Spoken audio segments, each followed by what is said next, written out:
तो दोस्तों स्वागत है हमारे नए वीडियो में। आपको बताते हैं आज सुकुल आस्था के लिए खाना लेकर आता है। तो सुलूक कहता है कि लो खाना खाओ। फिर आस्था कहती है कि मेरे हाथ में मेहंदी लगी हुई है, तुम ही खिला दो ना प्लीज़। फिर वो खिलाने लगता है और साथ ही साथ पानी पिलाने लगता है।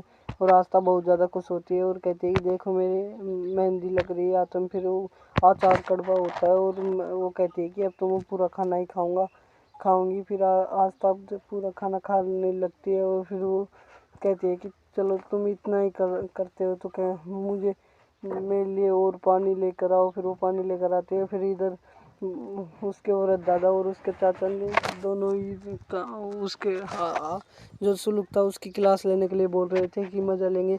तो लोग कहते हैं कि अरे यार तुमने तो नींबू का अचार खिला दिया आस्था को, तो तुम खा के दिखाओ इसको। तो फिर वो कहता है कि मैं क्यों नहीं खा सकता। फिर वो चाखता है तो कहता है कि अरे अरे इतना कड़वा।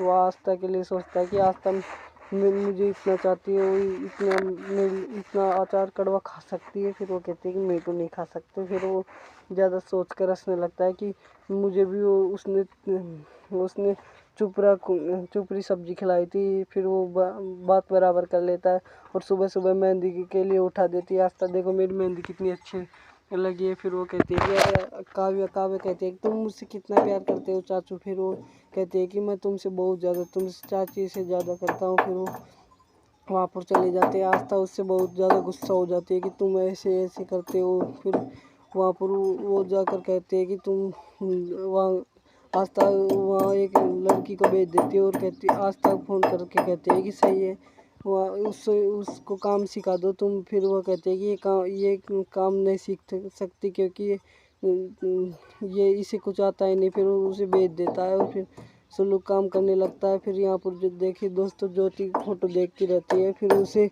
उसकी आई की फ़ोटो दिखाती है तो वो रोने लगती है कि मेरी आई कहाँ चली गई। वो कहते हैं कि तुम्हारी आय आ जाएगी। फिर वहाँ पर सिद्धार्थ आ जाता है। सिद्धार्थ कहने लगता है कि मेरे लिए गर्मा गर्म खाना ले आओ। फिर यहाँ पर जो काव्य थी वो रोने लगती है। अंजलि जी सब उसे रोकते हैं फिर भी नहीं रुकती। फिर यहाँ पर उसको काव्य वो आस्था थी वही रोकती है कि हम चलो गेम खेलते हैं। फिर वो गेम खिलाने ले जाती है। फिर वो पहले वो खेलती है, काव्य उसे ढूंढती है। फिर आस्था उसे ढूंढने लगती है तो वहाँ पर सुलूक आ जाता है और सुलूक को वहाँ पर बैठ जाते हैं।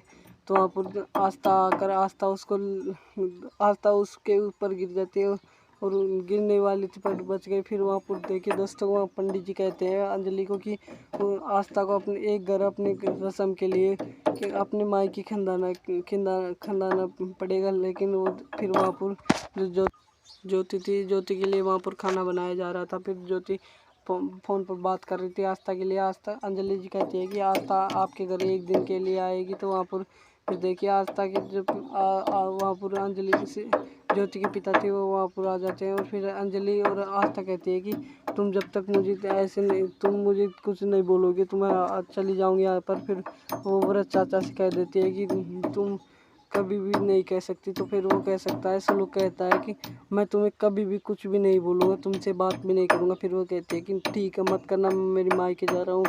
फिर तुम जब भी बोलोगे जब भी मैं आऊँगी। फिर वहाँ पर सुलूक को बार बार फ़ोन करता है। फिर आस्था काट देती है। फिर वो कहता है कि इतनी हिम्मत इसकी जो मेरे फ़ोन को काट रही है।